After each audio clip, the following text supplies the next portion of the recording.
Morning Lutterworth College, it's Mrs Fitzgerald here. A couple of weeks ago, Mr Keller asked me to do an assembly and I panicked, thinking about what I could talk to you about. And I've decided to talk to you about something I love and how I got into this, and it's soul music. So I grew up in the 1980s, and during this time 60s soul was used in adverts and films.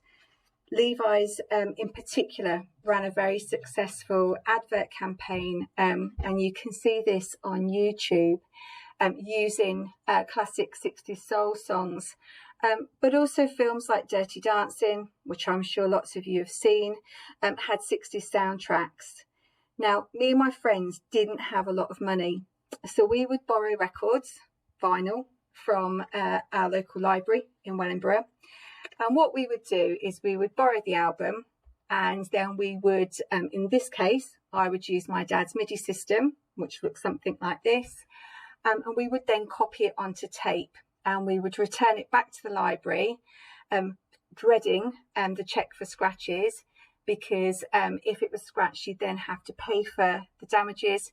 And of course, we didn't have a lot of money, which is why we were borrowing the records in the first place. But this is how I discovered soul artists like Benny King, Sam Cooke, my favourite, Marvin Gaye, Percy Sledge, and the Contours. And I wanted to talk to you about two of these artists.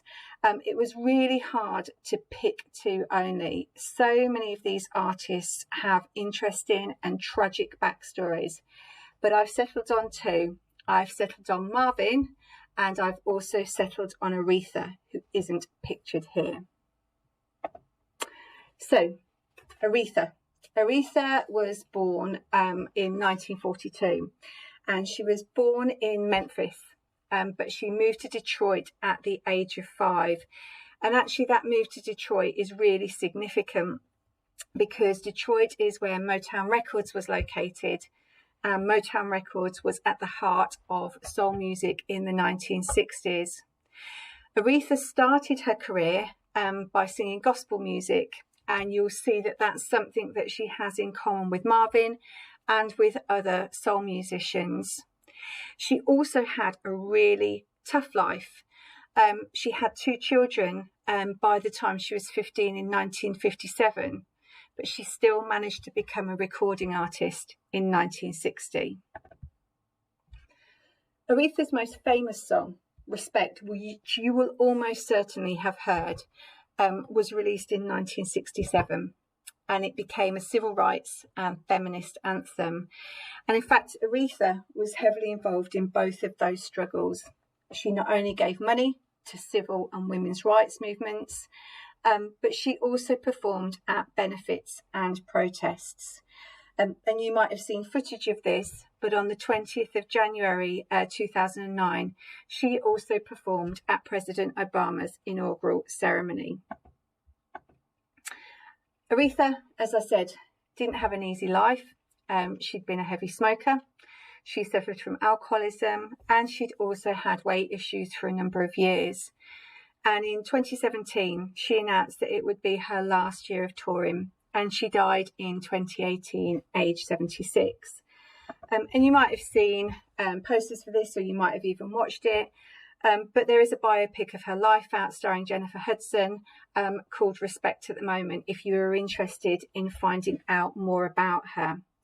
The second artist that I wanted to talk to you about is Marvin Gaye. Now, you might know Marvin Gaye as the title of a song by Charlie Puth and Meghan Trainor, but he is known as the Prince of Soul. He was born in 1939. He was born in a Washington, D.C. slum. And like Aretha, he started singing in church at a really young age when he was 4 years old. He had a really tough home life. His dad would beat him, and he was kicked out of the house in his teenage years. And in fact, Marvin dropped out of school at 17 and he joined the US Air Force. It wasn't for him. His discharge papers state that he refused to follow orders.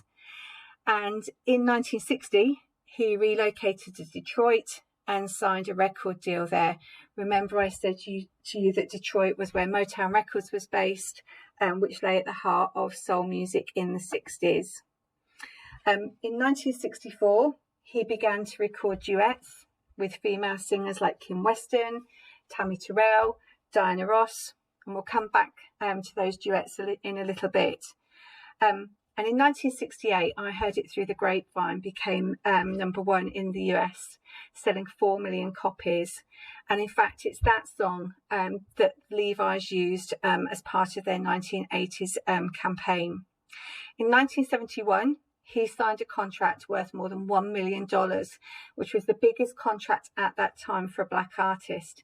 And I think it's really hard to understate the significance of the size of that contract at that time. Like Aretha, Marvin was angered by inequality in society, and he brought this into his music.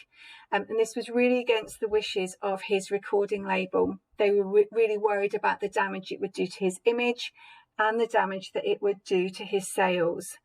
But he felt very strongly about this, and his album in particular, What's Going On, his lyrics covered Black power, police brutality, and environmental issues. And if you remember, I said to you earlier that Marvin had a really difficult relationship with his father.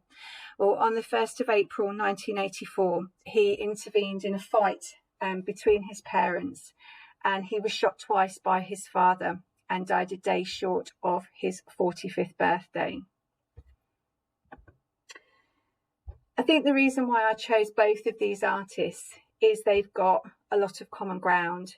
Both Aretha and Marvin, for both of them, their religion played a huge role in their singing.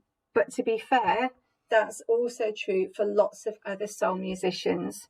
So Sam Cooke, who I mentioned earlier as my favourite, he's the king of soul, and he started as a gospel singer. Also, Aretha and Marvin didn't have easy lives, and they both experienced loss and tragedy. Tammy Terrell, who, if you remember, I said to you was one of the female singers that Marvin sang duets with back in 1964 for a number of years. She collapsed in Marvin's arms after a concert in 1967 and was diagnosed with a brain tumour and died in 1970, aged 24. And it's said that Marvin never recovered from that loss of both that friendship and that working relationship. But of course, what they also both used was their music to reflect their beliefs about equality. So I guess what I wanted to do in this assembly is I wanted to tell you why I got into soul music, but also to give you the backstory of two really, really important musicians. But I also want you to have a takeaway from it. Try broadening your horizons when you're next on Spotify or iTunes. Try looking at some different artists. If you hear a great song in a film, find out about the artist, listen to more of their music. Could lead you to a genre of music that you will continue to love throughout your life, like I've done. And what I'd like your tutors to do is to click on the YouTube link that's accompanying this Loom video to play a song that I think will put you in a good mood. And if you have watched Guardians of the Galaxy, you will be familiar with.